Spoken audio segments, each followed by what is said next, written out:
Question number one. I saw your video by chance about how rice can cause an upset belly, and I took him off the rice that day. Well done. 2 days later, his poop is perfect, he has no pain, and he's back to his normal self.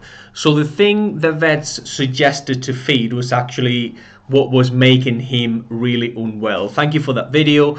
My dog is well again, and you saved me from spending hundreds on stool samples and medication.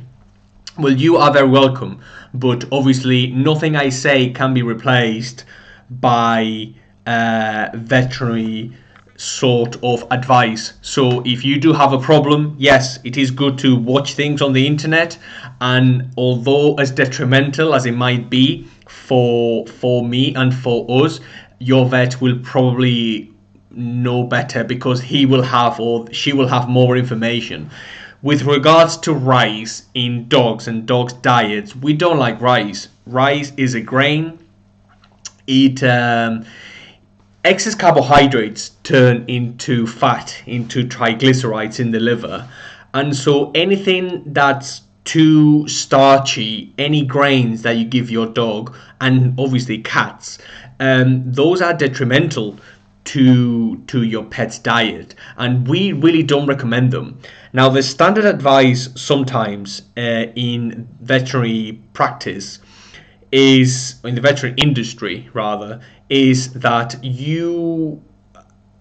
you have a dog with a poorly stomach or something like that, you give the dog chicken and rice, and after a few days you give the dog whatever, and alongside that chicken and rice they might prescribe you or recommend you take something else. We don't like rice. We think that advice is outdated. So if you have a dog with an upset tummy, maybe something like white fish would be a lot better. Maybe chicken, like plain boiled chicken, or white fish. We love that. Things like a yogurt, which is a natural probiotic, that would do pretty well. Anything like kefir, that would go really well for an upset tummy. Psyllium husk really does well. We also like tree barks powder, slippery elm. Those things work really well.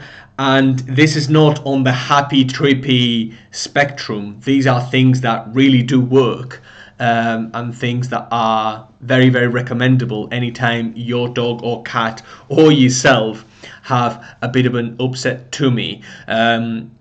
With regards to slippery elm, for example, I have taken it, and it works really well. It's disgusting. It tastes disgusting, but it does work.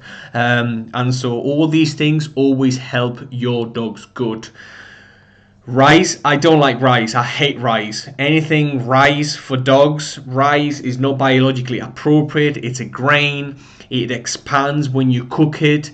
It's just not the right thing for your dog, and obviously for your cat. Many years ago, when I didn't know about nutrition, I used to give my dog rice, and he loved it. He absolutely loved it.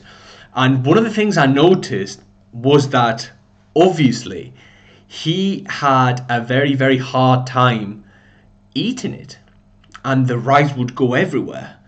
And I'd be like, man, he just makes an absolute mess out of this. It's unbelievable. And this is because rice is not biologically appropriate. So whenever we talk about biologically appropriate foods, rice is not one that would fall into the dog's category. And so, yeah, no, we don't like rice. Thank you for your question. Second question is, so let me get this straight. These companies that produce dog foods also show interest, no, also own interests in veterinary clinics. So sell the consumer crappy dog food, so they have to bring their dogs to these clinics more often and prescribe meds also. I don't think it's as perverse as that. I don't think these companies are malign. I don't think these companies are bad. I think these companies do fit the bill. Oftentimes, a lot of these foods will be cheap or very cheap or cheaper alternatives than higher quality dog food or cat food, and they have a role in the market. They have a role in the supermarket. They have a role in your local PetSmart or Costco or Pets at Home if you are in the UK. And so you need to have brands at different price points. And some of the biggest companies in the world are big because they have multiple companies under them. They are big conglomerates and they have been acquiring other businesses. We see with some of the biggest companies in the world how they have an umbrella of companies. And for example, here in the UK, Vets for Pets is arguably one of the biggest chains of franchisee veterinary practices, and they are owned by Pets at Home. So anything they prescribe, they also sell in Pets at Home. It's an integrated business model, and those business channels communicate with each other. Now, I don't think for one second that your vet only prescribes things that are going to make your dog or cat ill. I've met so many vets, and they're all lovely. Some might be a bit less competent than others, but that happens with teachers, that happens with doctors, that happens with anybody in life. And so I haven't really met a vet who didn't love animals and who didn't do veterinary for the right thing, and the right thing is the love of animals. So I don't think any vet would recommend something bad on purpose. They don't know.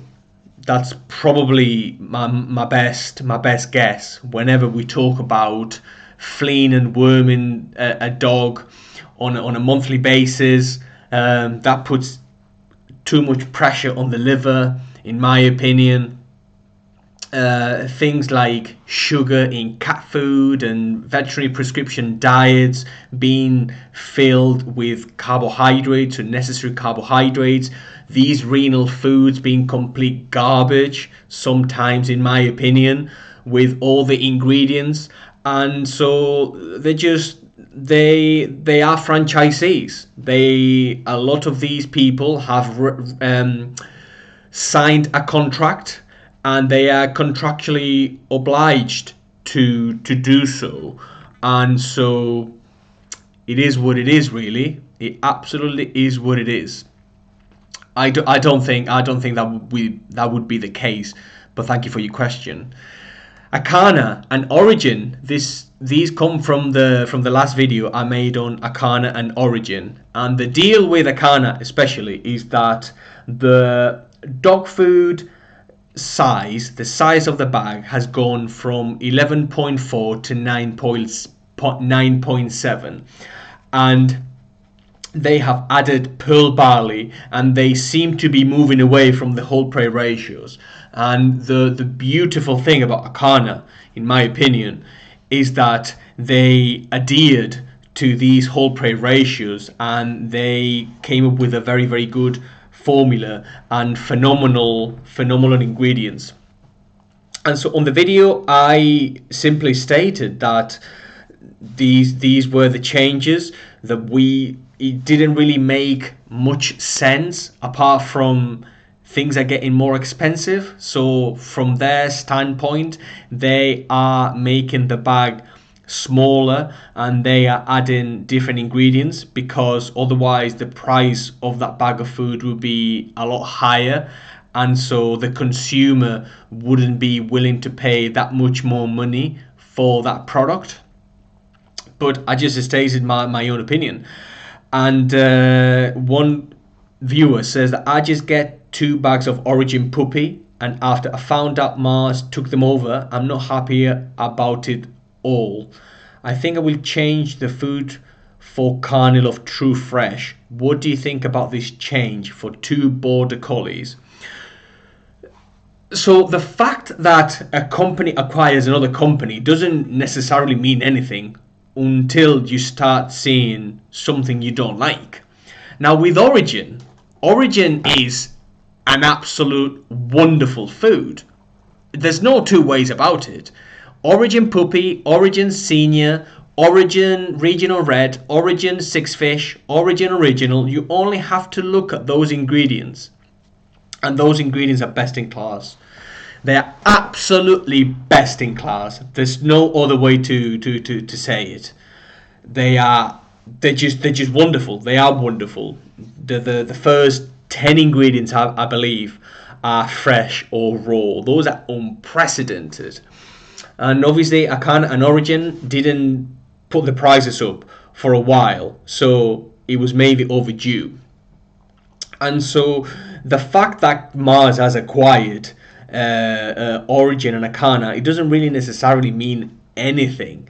It just means that they might start looking at doing things a bit differently, whatever that might be. I don't know, because I'm not in those boardrooms.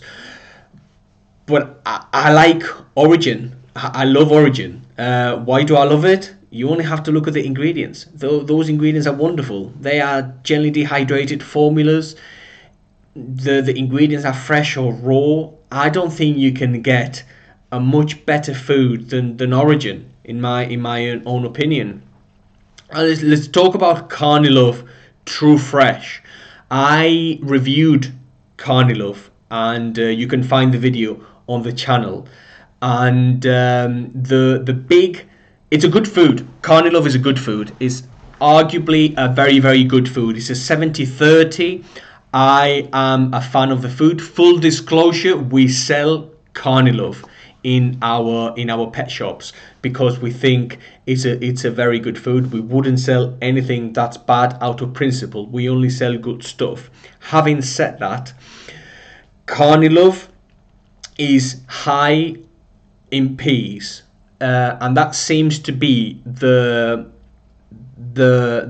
main filler that they have used. Whenever we talk about kibble, we can put wheat, barley, corn, soy, we can put rice, we can put maize, gluten, and all these things, or we can try all the carbohydrates. Potato, sweet potato, we can try some legumes, we can try things like peas, for example. And so Carnilove have chosen peas, and they are high on peas. That's the standard range. Is it a good food? Yes. Does it not agree with certain dogs? Yes. And that's something we have noticed as well. Certain dogs, it takes a while for the digestive system to be accustomed to the high volume peas. Now, are peas better than wheat, barley, corn, soy, and rice? In my opinion, yes, 100%. That's why the food is in our portfolio, because we believe in the food and we think it's a very good food. They also do novel proteins like reindeer, and so if you have a dog that has allergies, we tend to recommend the Carnilove reindeer because it's a novel protein. Now, the big thing with Carnilove True Fresh and the Carnilove Standard range is that they all seem to include chicken or chicken fat as a binder, as a common ingredient across the whole range. So, as I said in the video, it would have been very, very nice for Carnilove, for the True Fresh range, to be single protein only. If you get like a rabbit or like a duck, and that's 100% duck or 100% rabbit, it would have been amazing because it's at the upper echelon of dog foods. But aside from that, I think Carnilove True Fresh is a wonderful food. I think Carnilove is a pretty good food, and I think Orijen is a wonderful food. If I had to rank them, you would be saying Orijen, then Carnilove True Fresh, then the standard Carnilove. Yeah, they're all pretty good foods. Yeah, whether you have a border collie or a lap dog, it doesn't really matter. Good food is good food, and bad food is bad food. Next question. Just a concern and questions. I'm from Canada. Hello. And the price of Acana did go up 4 to 5% last month. As I said, they hadn't put up the price for quite some time, and maybe it was overdue. Maybe.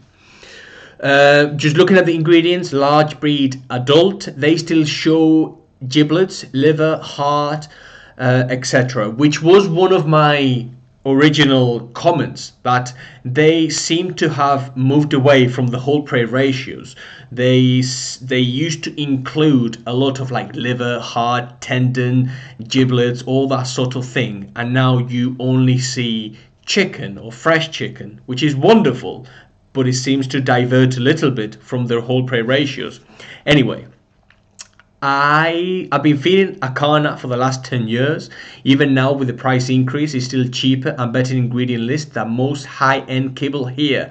And here too, that's something that needs to be said. So Acana right now has a better set of ingredients that almost all of its competitors in its price range.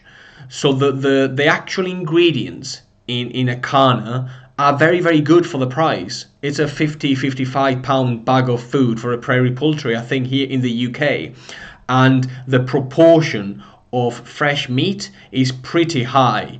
And it's a very, very good food for the price. For the price. Not to what it used to be, but for the current price. Anyway, I am at a loss of what kibble I would feed. I still haven't found one that even comes close. With two big dogs, it's not financially feasible for me with time constraints.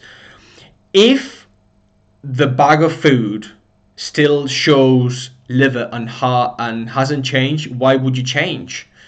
Because I'm telling you to change, or because someone else is telling you to change. It doesn't really make sense. If you are happy with the food and the food is in your price range and the food is good food and Acana is a good bag of dog food, then just carry on feeding Acana. It's a very good value proposition for the price. And so yeah, just keep feeding it. This next question or comment comes from the Purina sort of craze that we have been submerged in the last few weeks, and we have all sorts of people going to social media and disparaging Purina and their products. There's reports of dogs getting sick, throwing up, dying, all sorts of things. And the internet has gone crazy, and a lot of people had jumped on the bandwagon and criticized Purina and tried to make a big fuss about the whole thing. The video I've created on Purina is that these people are not idiots. These are grown-ups, and they run a very tight ship when it comes to their products. We are talking about an international company, a very good international company, and they will have tested and they will have conducted different tests on different kibble samples. And if they haven't found anything wrong with the food, that just means that they haven't found anything wrong with the food, and probably the food is safe to feed. Now, I'm not Purina shill. I don't like Purina. I don't think anybody should feed Purina products to their pets. But that's it's not tied to this scandal, quote unquote. It's tied up to the quality of the ingredients. I don't think Purina put the best ingredients in their pet food, and I think they should be avoided at all costs. Whether they say veterinary, or they say gastrointestinal, or they say renal, or whatever they say on the bag, I don't think anybody should buy Purina dog food. Having said that, I do not think for one second that Purina see reports of dogs dying and getting sick, and they don't conduct their own investigations, and they don't try to get to the bottom of it. I think Purina are very responsible. They are a wonderfully well-run company as a company, and I don't think those things will have happened. And so this viewer says that I fed my puppy Purina Pro Plan, I suppose, once, and we both hated the ingredients and smell. He was on Orijen, but now he's in Stella and Chewy's Raw. It's expensive, but we feel safer there. Yeah, if you have a problem with your dog or cat after eating whatever, take the dog or cat to the vet. Don't go on TikTok. Don't come on YouTube. Don't try to get a second and a third opinion, and those opinions need to be put to the professionals, a vet, someone who knows what they are talking about.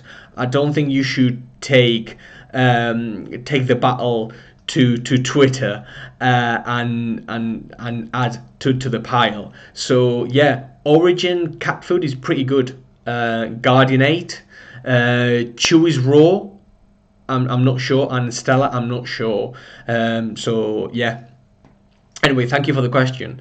The last one is, I see a lot lately that people will say only feed Purina, Hill, Eukanuba, Royal Canin, and Iams, and they are the only good or safe pet foods to feed. It's become a bit of a fandom now, and people will hate on you for feeding another type of food. Having seen people on Reddit even accuse people of neglecting their dog for not feeding it, and saying their dog was ill because they didn't feed one of those brands. The pet food industry is very polarizing. There's people piling on people all the time. There's people being absolute wallies on social media. We have people really attacking even other people, and we try to have level-headed conversations with everybody we come across, and we think that some of those brands, like your Hills, your Purinas, your Canubas, and your Royal Canin, they use subpar ingredients. And that's not something subjective, that's something objective.